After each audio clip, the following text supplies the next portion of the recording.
Hey everybody, today we're going to be in 2 Corinthians chapter 3, starting in verse 12. So if you want to flip over there, that's what we're going to be looking at today. Since we have such a hope, we are very bold. Not like Moses, who put a veil over his face so that the Israelites might not gaze at the outcome of what is being brought to an end, but in their minds were hardened. For to this day, when they read the Old Covenant, that same veil remains unlifted, because only through Christ is it taken away. Yes, to this day, whenever Moses is read, the veil lies over their hearts. But when one turns to the Lord, the veil is removed. Now the Lord is the Spirit, and where the Spirit of the Lord is, there is freedom. And we all, with unveiled face, beholding the glory of the Lord, are being transformed into the same image, from one degree of glory to another. For this comes from the Lord, who is the Spirit. Here, Paul's calling us back to an old episode that happened at Sinai. After the first tablets were made and destroyed, the golden calf fits in it, Moses goes up to re-get the Ten Commandments again, get them rewritten down. He goes down from the mountain, except this time, when he comes down, his face is glowing, which scares the people naturally. And so he starts this ritual. Whenever he goes and talks to God, he will unveil his face. And whenever he comes and talks to the people immediately after, he keeps it unveiled so that the words of God don't have a veil in front of them, right? And then after he's done talking to them about the official words from God, he'll put that veil back on and go about his daily life as to not freak out the Israelites, as they were a pretty jumpy group. And here, we hear something interesting.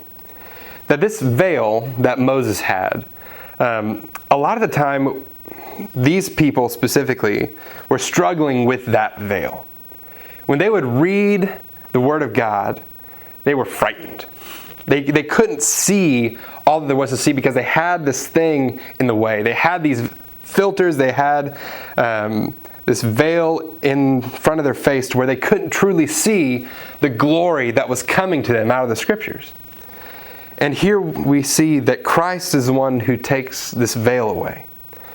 And we have all of these really cool verses about now where the Lord is, the Spirit is, and where the Spirit of the Lord, there is freedom. Who doesn't want to hear that?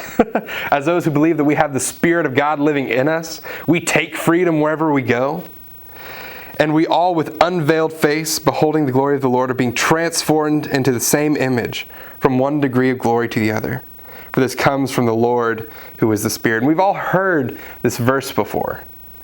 But one thing I want to focus on here is the reason we're transforming ourselves is because our faces aren't veiled anymore.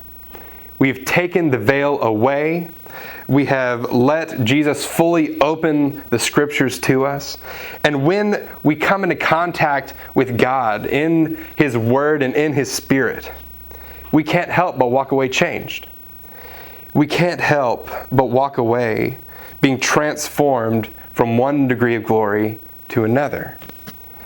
I want to encourage you, when you read the Scriptures, when you read the Bible, you may have your own filters.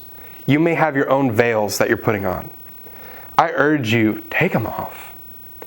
This book and the Spirit that lives within us is so great and so powerful. And if we were to truly come into contact with the character of the God of the Scriptures, we would be changed. We would be radiant. Everyone who came into contact with us would notice, if not be afraid. So I want to encourage you, take off the veil. Dive in. Experience the freedom of the Spirit that we can feel. And until next time, we miss you. We love you. If you want to be notified whenever one of these videos comes up, subscribe to this channel and you'll be sent a notification. We long for the day when we can be with each other again. Take off your veil. Go look at God. It's kind of like looking at the sun, so brace yourself. But don't actually look at the sun, though. Look at God, don't look at the sun. But unveil your face, get into this book, look inward into yourself. Look around the world and see the God who made everything, and who loves you, who has redeemed you, and who wants and has so many good plans for you. We love you, and we'll see you next time.